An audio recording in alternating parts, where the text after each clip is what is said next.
Welcome to the Radiantpreneur Rising Show with me, Jess Tomlinson. Interviews to inspire a new movement of leaders and entrepreneurs. The ones who lead with vulnerability and authenticity, stand in visibility, allowing themselves to truly be seen, are fierce and playful and sexy. Choose business as a spiritual practice. Seek collaboration versus competition. No, giving back is not an option. It's a necessity. They do it their way. They radiate. They rise. Now, let's rise together. All right. Welcome, everyone, back to the Radiantpreneur Rising Show. I'm Jess Tomlinson, and I'm so excited to be here with all of you today because I have a really special guest, and we're going to jam on a topic that I don't even think we've brought to the show yet. And I'm just going to leave it at that. We're going to have a little teaser into what we're going into. But we have the amazing Breanne Gibson here with us. Breanne and I were part of a program together and kind of didn't really connect during the program, but afterwards started following each other on Instagram. And I really have a deep appreciation for the work that she does in really helping us nourish our bodies. I'm just going to leave it at that, but it's so much more. So I'm excited to dive into all the elements of what Breanne brings to the world with her bright light. So thank you for being here, Breanne. Thank you for having me, Jess. You're welcome. So the first question that I like to ask everybody is, how are you currently leaning into your visibility edges in your life and your business? Oh, wow. Yeah, love the question. And it's so in alignment because right now, one of my mantras is really like opening the door. And in the sense of my biggest focus right now is on outreach.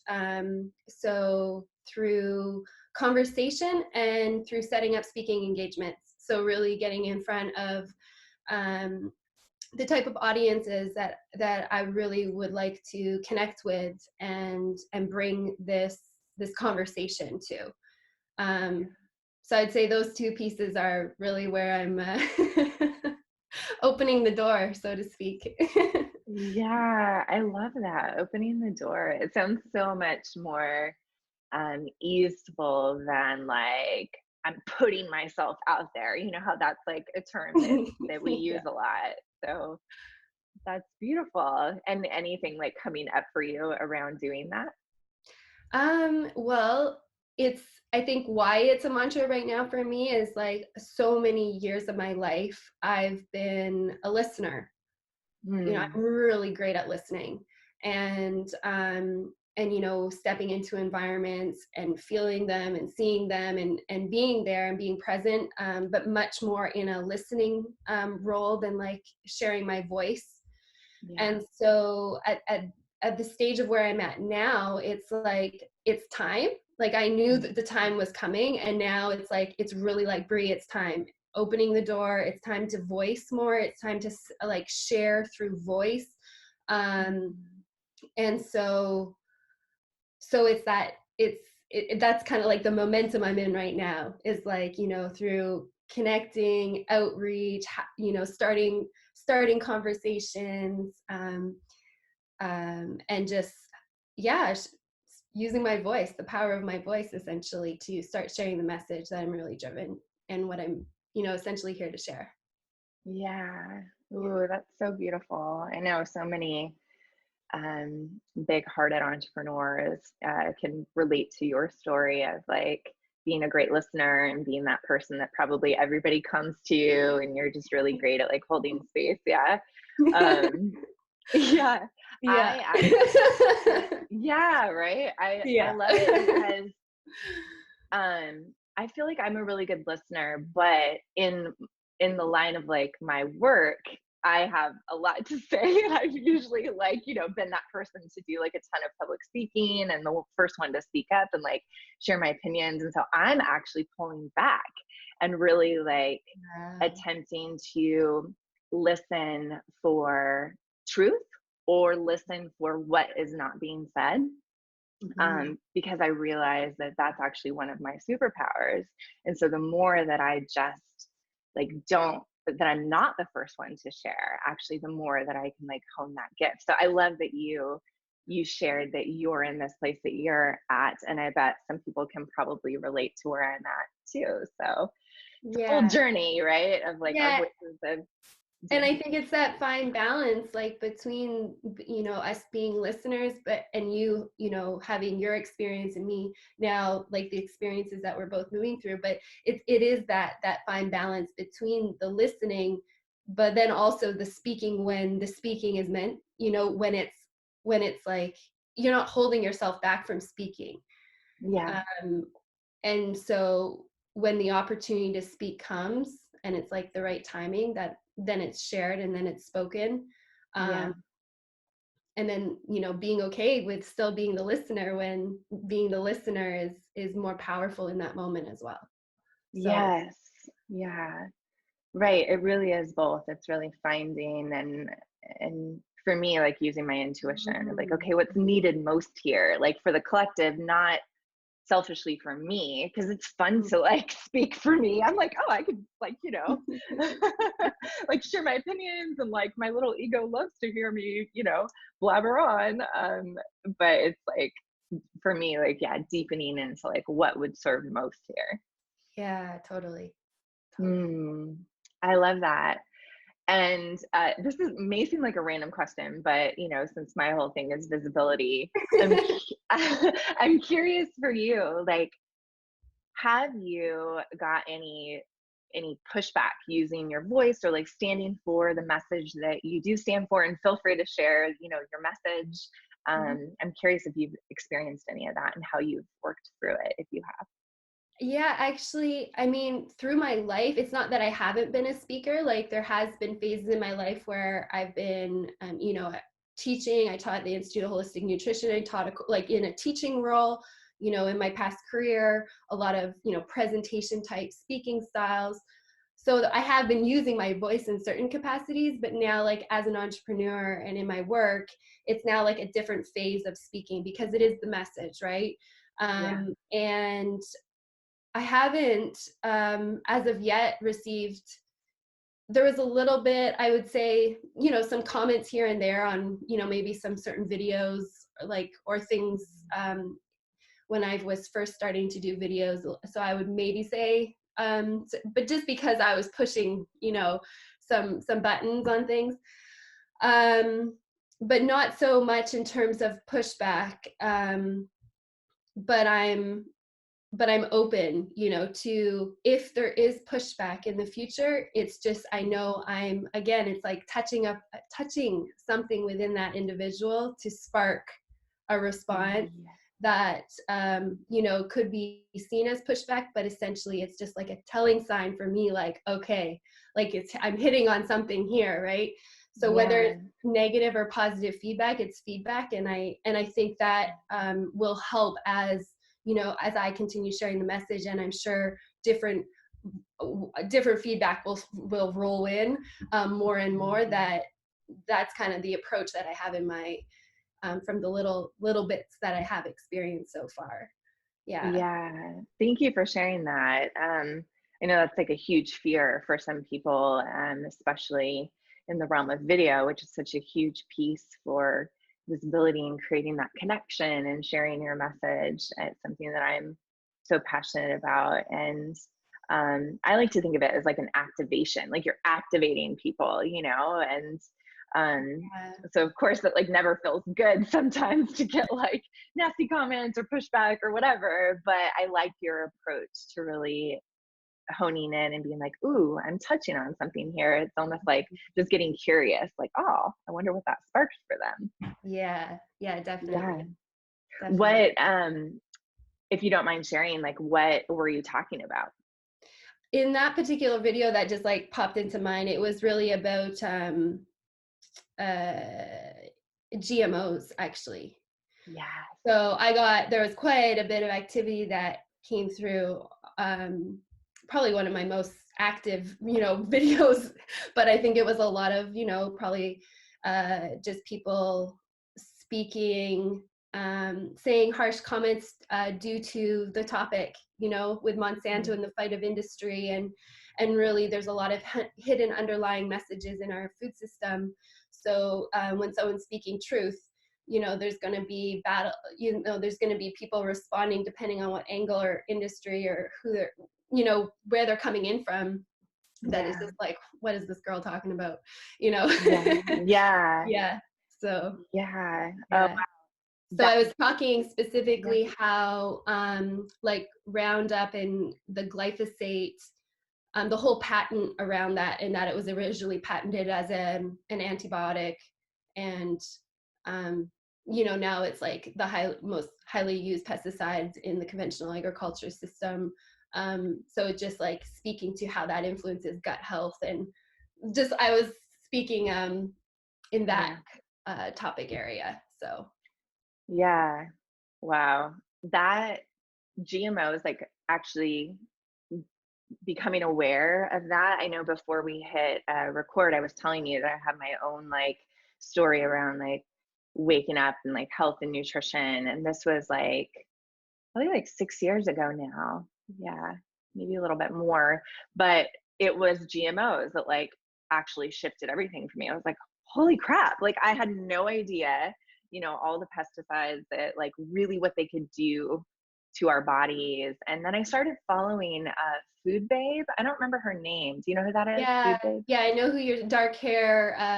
Yeah. Yeah, I can't remember her first name. She's so well known by Food Babe, but Yeah, yeah. right. And she really like, I mean, she's like super extreme in her approach of like, kind of revealing everything, which was a little bit much. Like as somebody when I was like first learning, I was like, whoa, this is like totally freaking me out. But it got me to like get rid of just all the chemicals in my house and like all the products that I was using that had chemicals, and then really starting to do my best to like eat organic and just do the research and read labels and just all that stuff. Yeah, So totally. yeah.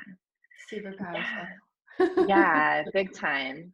Well, thank you for sharing the message that you do and like not backing down, because I know like there is so much controversy. It's really crazy how like embedded in our brains, like the food industry has so much money, right? That they can just like, I know me and my partner Ben were just talking about how like the milk, even milk, like how we used to have like glasses of milk for dinner like as kids, and like how good the marketing campaign was for like drinking milk and like your daily glass of milk and all that stuff. Yeah, yeah. And so once individuals become more and more aware that it's designed to influence and Hmm. essentially to create havoc, um, for purposes of profit, Yeah. then things can start to shift for the individual, because then Hmm. you can see beyond any marketing campaign, or beyond what is mass stream, what is like culturally conditioned, what is society norm, and actually be like, wait a second, this has Yeah, been all designed, and the design is actually not serving the greatest evolution and greatest growth of humanity. So exactly. it's like I believe it's extremely powerful from like just solely talking food alone, like not the all the other pieces, but food alone is such a is such a stand to stand for, for your own Hmm. individual health, your children's health, your family's health, um, Yeah. and beyond. Hmm. Yeah, it really is a stand. And I know it can be really, it can feel like threatening, like in especially in like dynamics of like family. I know for me, like I'm mostly vegetarian. I tell people like I'm vegetarian, but I do eat meat every once in a while if I crave Yeah, it. which is um good. Yeah. yeah, but only if I'm like really craving it. And then I'm like, Mhm. oh, my body wants that. Like it might not be the best for me, but that's what I'm craving right now. So I like honor that. But I remember even telling my family was a little bit scary because they're such like meat eaters. And even my grandma being like, well, what am I supposed to feed you now? And I'm like, whoa, like it's this whole education, process. To really, and for me, like it really came down to like, okay, what's most important, like honoring myself and my own needs, or like feeling comfortable with my family, you know? Um, Mhm. Yeah. yeah. Yeah, but and you are honoring your own needs. And the one thing I hear a lot is, but I still have meat sometimes, or I need to eat meat sometimes. My body really needs meat. And like my response is always, that's totally awesome. Like you're in tune with your bio individual needs. And it's Mhm. not, of course we can talk about quantity. Yeah, that's maybe a conversation to have around meat. But once the quantity piece is discussed, it really comes down to sourcing. Like, Mhm. in small portions, if your body type is a type that really thrives and needs some meat every however often, then it's really about the source of the meat. Mhm. Where is it coming from? Who was it raised by? What was its lifestyle? How is, all the background of that animal that you're actually eating from. Yeah. That's the key piece, because animals are so powerful if we talk about regenerating soil health and helping with climate change. But it's just the way in which they're managed. So it's not like X to meat, but in terms of quantity, yes, like everyone will do better eating less. But then the Mhm. discussion is about the source and the quality. Yeah. Yeah, that's a Yeah. great point. So tell us a little bit about how you became so passionate about this work. I was reading in your bio that you like traveled to 19 different countries and really got like in touch with um, the land and Mother Earth and just how things grow. And so feel free to touch on, whatever part of your story you feel like is relevant. Yeah, yeah, thanks, Jess. So I I guess like in the starting points, like I grew up in nature. So I had this like foundation from my childhood of like the connection of being like rooted and spending like my childhood outside and with the animals we had and horseback riding, and like it was just like a Mhm. very, nature growing up childhood. I joined the military when I was 17, and I served in the military for 10 years. And at the end of my career, I was working as an environmental analyst in medical intelligence. And I was writing human health risk assessments for countries globally based on environmental factors. So, air, soil, water, food, infectious diseases, climate. And as much as my work was environment and health focused, which I loved because it was environmental health and human health, and that has always been a huge passion of mine. Mhm. Since some things really dawned on me in university, when I became aware of kind of what had happened to our environment and in our food system, and then how that was impacting. So I went down. There's a lot of happened through that career up into the point of like, as much as it was environmental health focus, I didn't feel an alignment in my heart. Like I knew I was here, something else was calling me. Like the earth Mhm. was essentially I say the earth because she was like calling me back. Yeah. She was like, all I wanted to do was sleep on the earth, be with the earth, and learn with the earth. Like that was like all that was driving me. So I left my career, and shortly after embarked. And at the time I didn't know what it was going to become, but it did end up being like 19 countries over Wow. a span of like three-ish years. And so I was staying at different spots for like a month, a minimum a month at a time, because I like to ground in. And so I was living in different permaculture communities and off-grid communities, spiritual Mhm. communities. Mhm. um, Started out all through Central America, staying at different spaces, then moved over to Southeast Asia, and then to Eastern Africa, and then a little bit in South America. And it was through those years of being involved, of really like I was driven to understand how nature creates such beauty and resilience. And I was Mhm. driven to understand how food grows to be nutrient dense. And like how as a humanity, how do we create livelihoods that are working in harmony with nature moving Mhm. forward, in our modern day world? Like what does that look like? What could that be?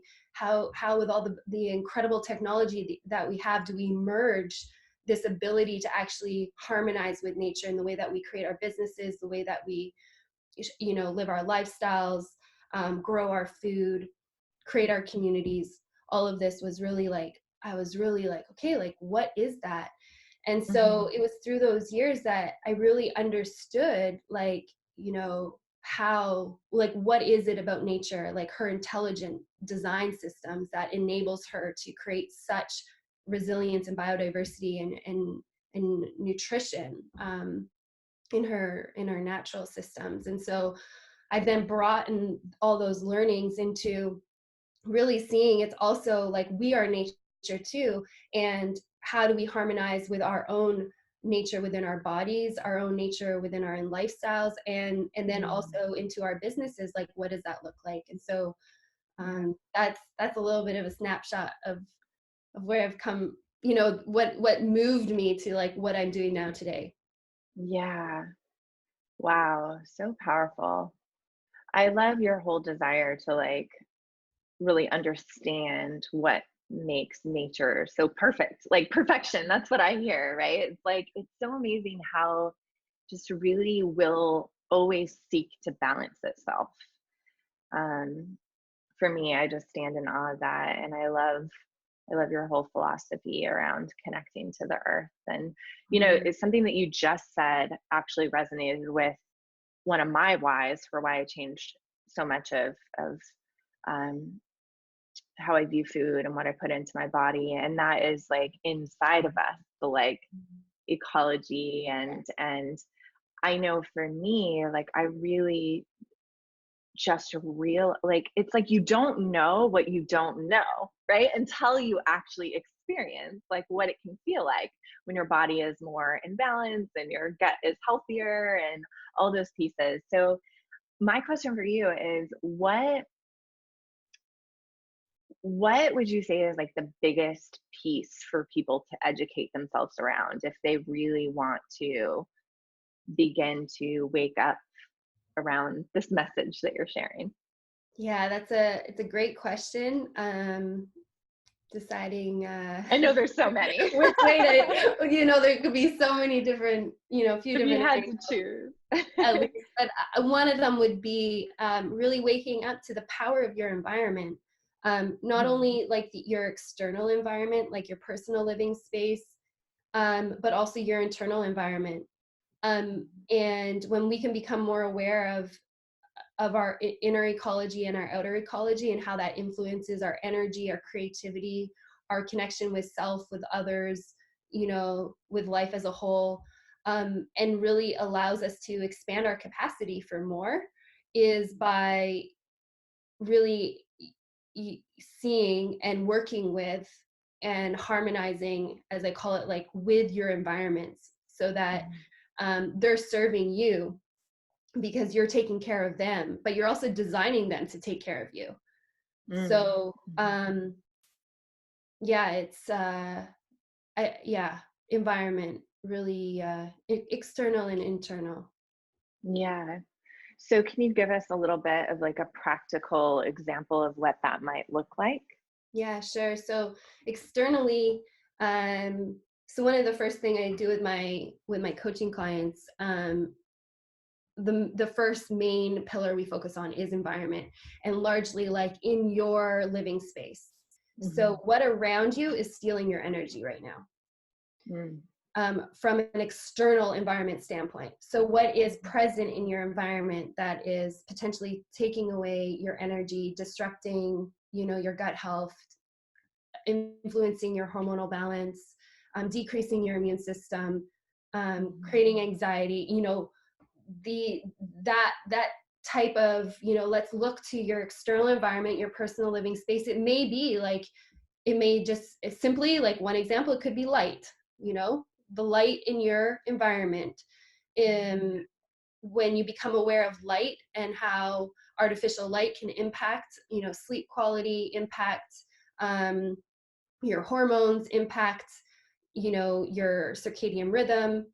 There's mhm, different factors, but like that just that one environmental factor alone can be really transformational for people, if it's a new thing to look at that they weren't aware of, you know, especially when it comes to sleep. And as high performers, you know, sleep today is like right up here with nutrition. Like we can't really say which one is more important, because sleep and nutrition are mm, so key for brain health, for mental clarity, for you know, a really resilient immune system, regeneration. So that's one piece, like on the external side. As an example, internally, we dive into in my work like a lot on gut microbiome and the gut brain axis, and how that influences um, how you feel and how you think, and essentially how you act because of what's happening inside of you in your inner rainforest, your inner ecology. So a lot of that speaks to nutrition, Yeah. like what things are impacting potentially your microbiome.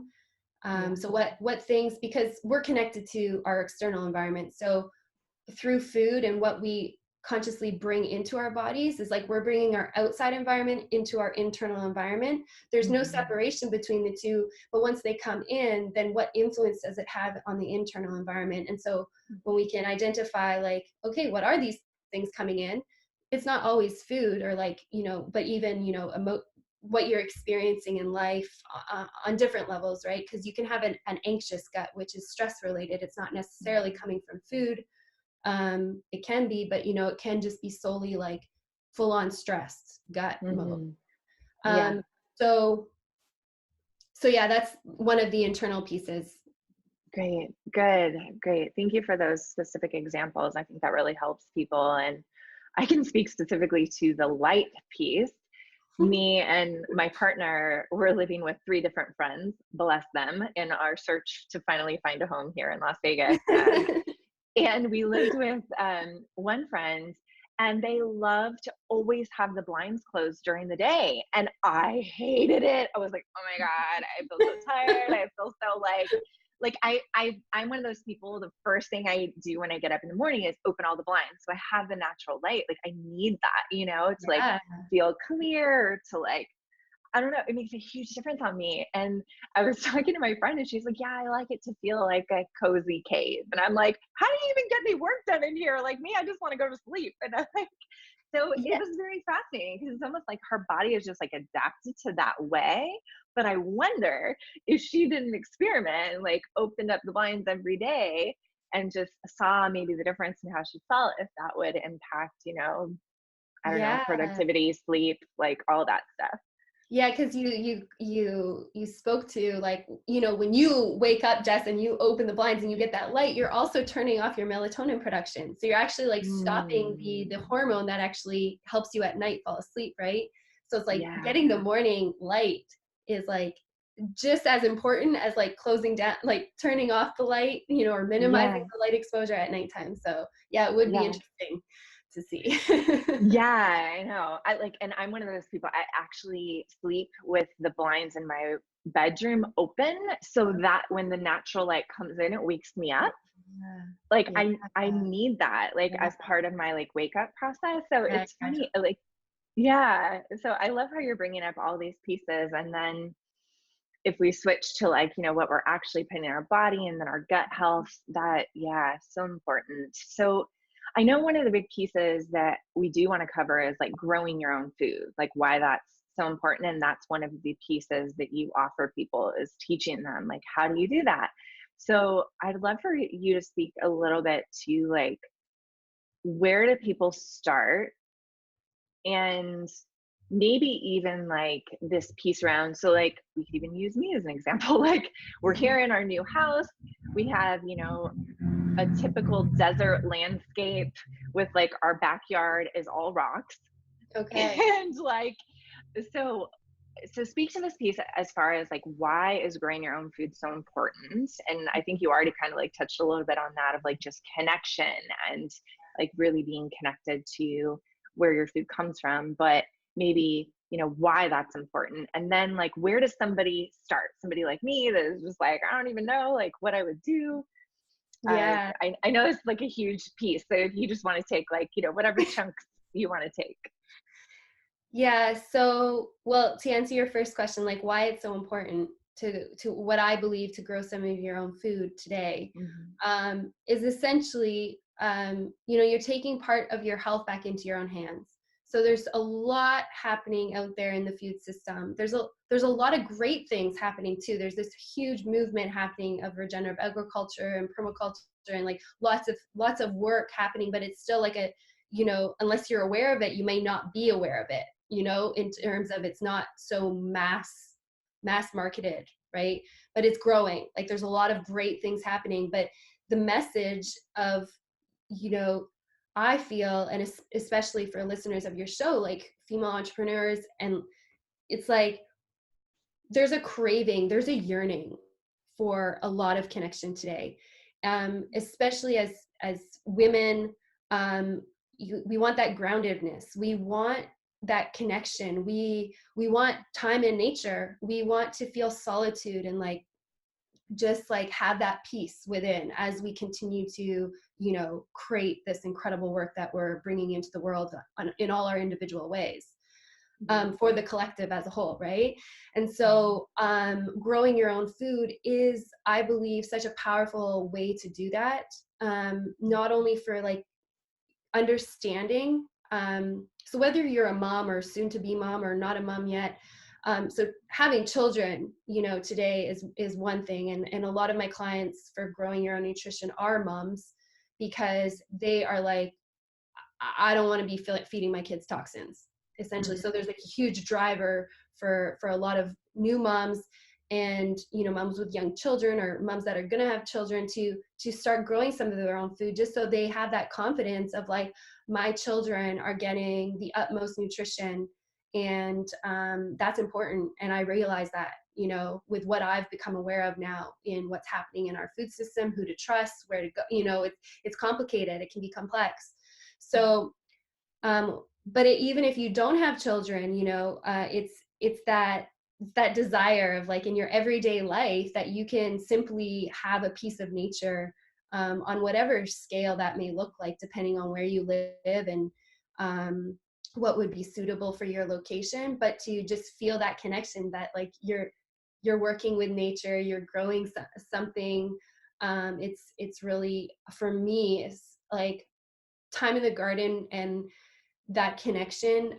It's so energizing, and it also sparks so much creativity for me, because there's so much color, there's so much patterns, there's so much like interconnections, and just being in those spaces, whether it's a garden or, you know, you know, there's different different environments to be in, but specifically speaking of a garden, like there, it's just so beautiful to see, and all the pollinators that start coming, and just this beautiful orchestra like growing, you know. Yeah. And I think that's really powerful, as leaders and as creators, to just have environments that really support and nourish that, not just from like a nutrition level, but also from like an environment level of like feeling connected, feeling grounded, feeling purposeful in like also helping to create the change that you also want to see for the world.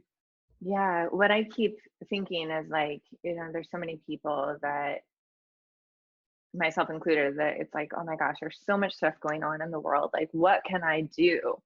And I think that people forget that something as simple, well, it seems simple, but something as simple as like creating your own garden and doing that can actually have this ripple effect to really, I'm sure you probably stand for this, right? This ripple effect to make a big difference. Because at least in my viewpoint, like change really starts with the individual. And then we start to build these bigger, you know, systems and things that support structural change. Yeah. So do you have any thoughts around that, and really this like ripple effect that growing your own food could have? Yeah. And you definitely spoke right into it. Is essentially, you know, by taking action in your backyard is such a powerful invitation for others to do the same, because people get excited. Like it's such you know, you hear, oh my god, you're growing your own, like, oh my gosh, that came from your garden, you grew that, and it's like so good, right? And like people also, you know, then your friend wants to do it, and then her friend wants to do it, and it is like that underlying, as you said, like it starts from the individual level, and it's through us creating, like making choices in our day-to-day lives that are going to create the systematic change, you know, tomorrow and Mhm. in our future. It's like living that change in a way of like, yes, I'm going to spend some of my time, I'm going to block out some of my time to grow some of my own food, because this is important for my own well-being and nourishment, but also knowing that this is a huge piece as we take back into our own hands our food Yeah. system, and out of the huge corporations that are, you know, haven't had the greatest impact on human health and environmental health as a whole, as we're seeing in many, many different ways. Yeah.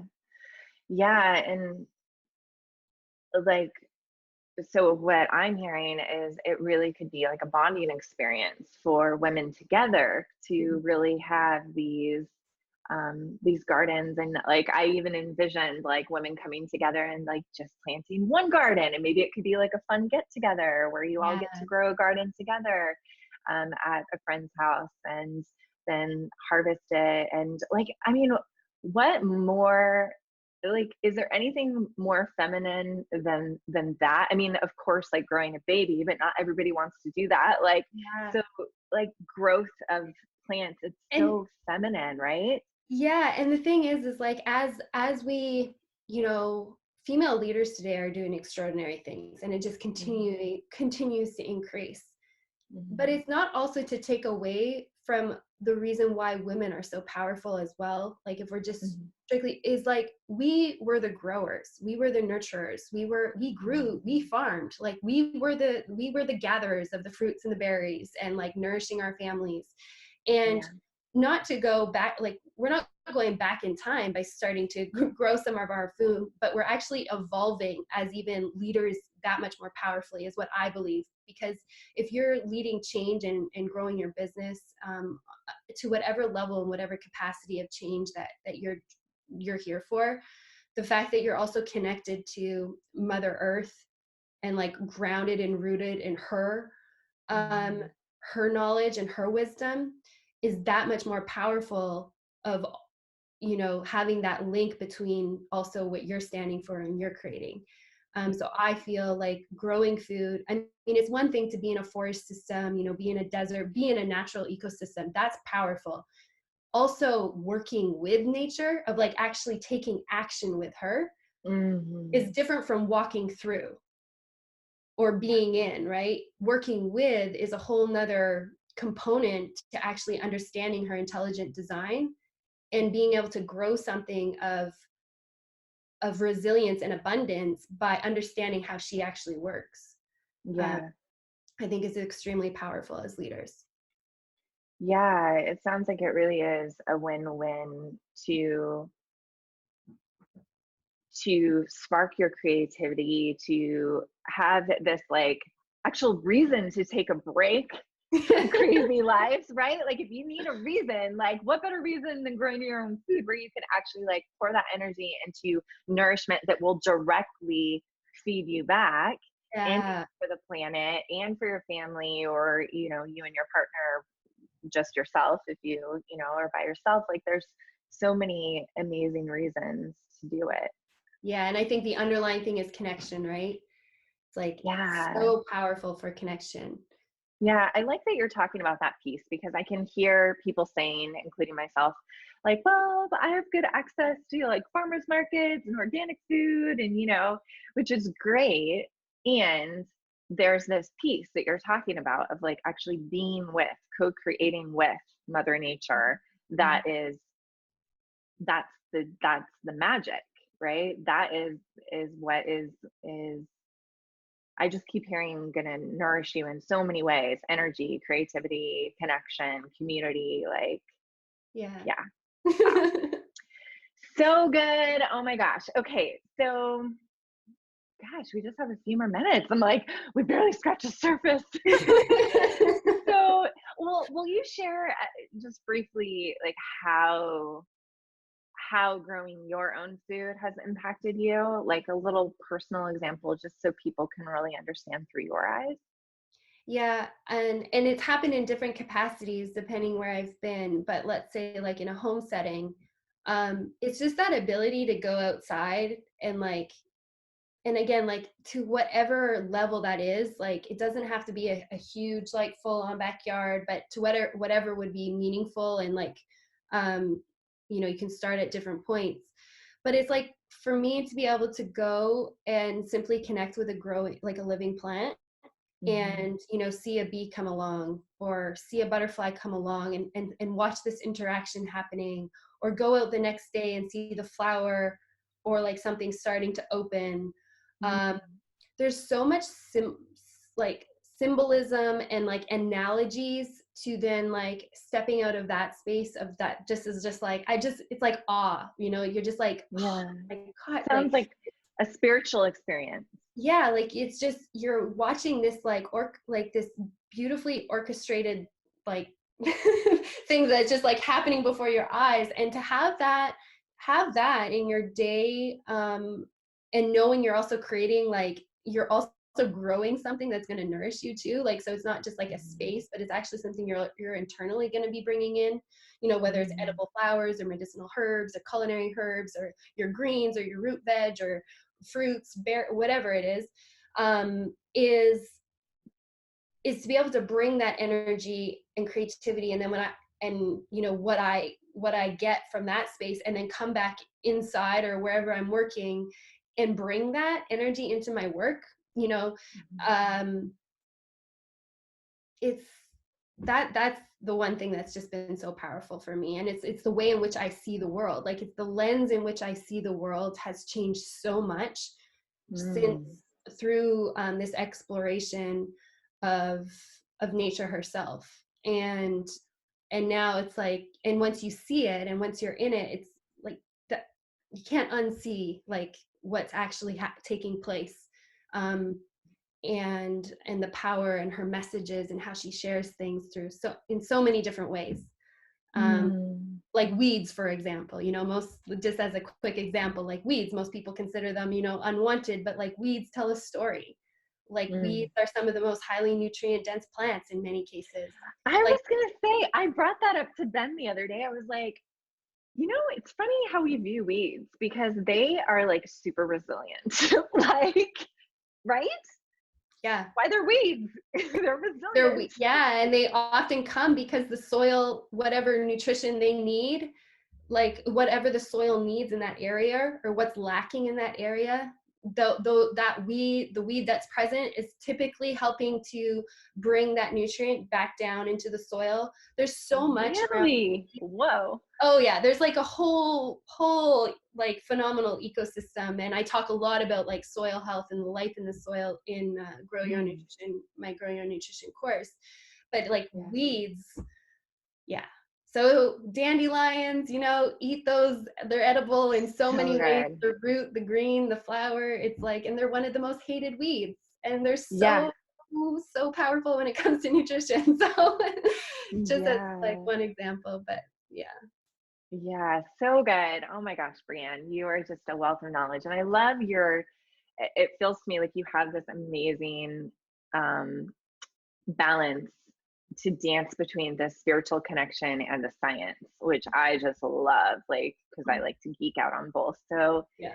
thank you. Thank you for bringing both of those. I think it's so important in educating people and then getting women who are on the spiritual path of business Mm. to really see this connection to growing your own nutrition. So tell us a little bit about the journey that you take people through in this course, so that people can have a better understanding if they're wanting to reach out to you and actually take the course. I'd love to hear the journey that you take people on. Yeah, so it's simply it's a 6-week series, and each week is focused. It's essentially I'm helping you create and design your own garden.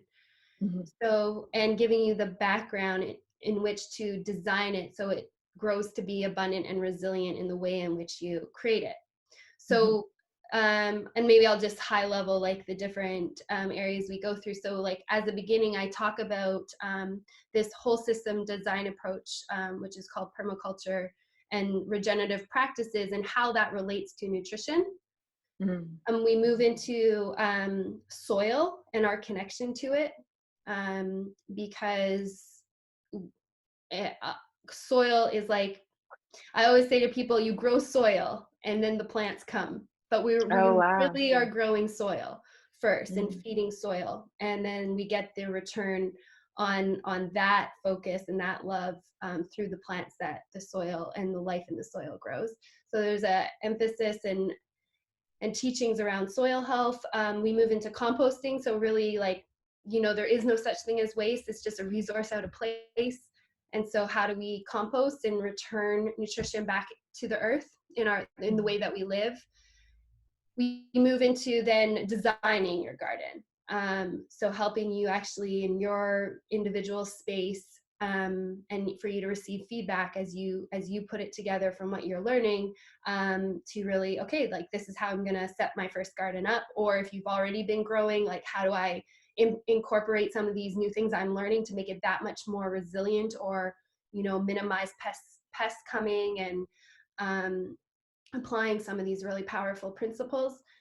And then we move into growing. Like, so you've designed it, and then growing. How do you grow really high quality food? And then Mhm. the last piece is bringing that harvest into the kitchen to really nourish your gut microbiome. So I call it from garden to gut. And so, yeah, it's a nice 6-week series. And then you're part of a community beyond the 6 weeks. And I hold monthly calls on there to answer questions as you continue growing, even beyond the initial educational teaching portion of the course. So Mm. you're forever a part of this community of other conscious beings really wanting to grow their own food. And so there's a Yeah. community that comes along with being part of the course for that initial 6 weeks. So good.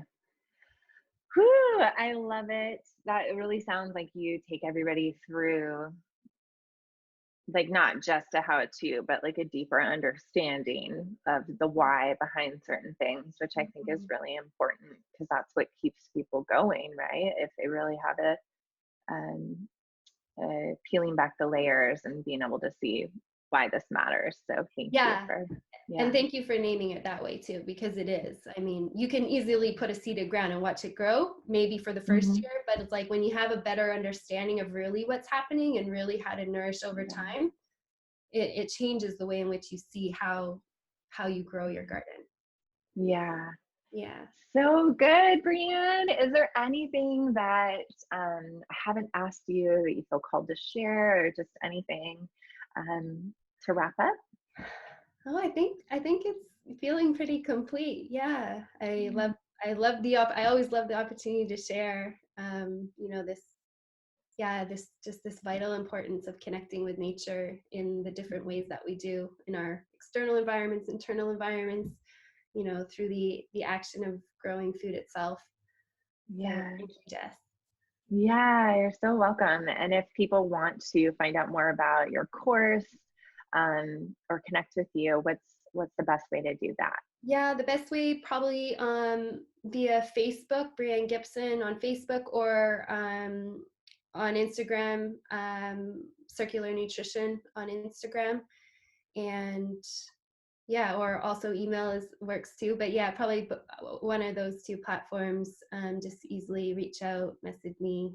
Yeah. Yeah, good. Perfect. I love it. And we will have all of your links over on the show notes page. This is episode 37. So it'll be at jessicatomlinson.com/show-37. All right. Thank you so much, Breanne. Here's to everybody connecting to the earth, growing their own food. You've definitely inspired me. I'm like, okay, Ben. The good thing is my partner is totally on board. Like, he's probably even more Oh, on board than sweet. I am. So I'm like, Awesome. okay, now that we have our place, what's next? So Yeah. And thank you for. yeah, you're welcome. And there's lots you can do where you are. We didn't actually get to that, but yeah. Yeah. Okay. Good to know. Thank you so much, Breanne. You're amazing. Appreciate you. Mwah. So much love for this work that you're doing. Thank you, Jess, so You're much. welcome. Talk soon. Talk soon.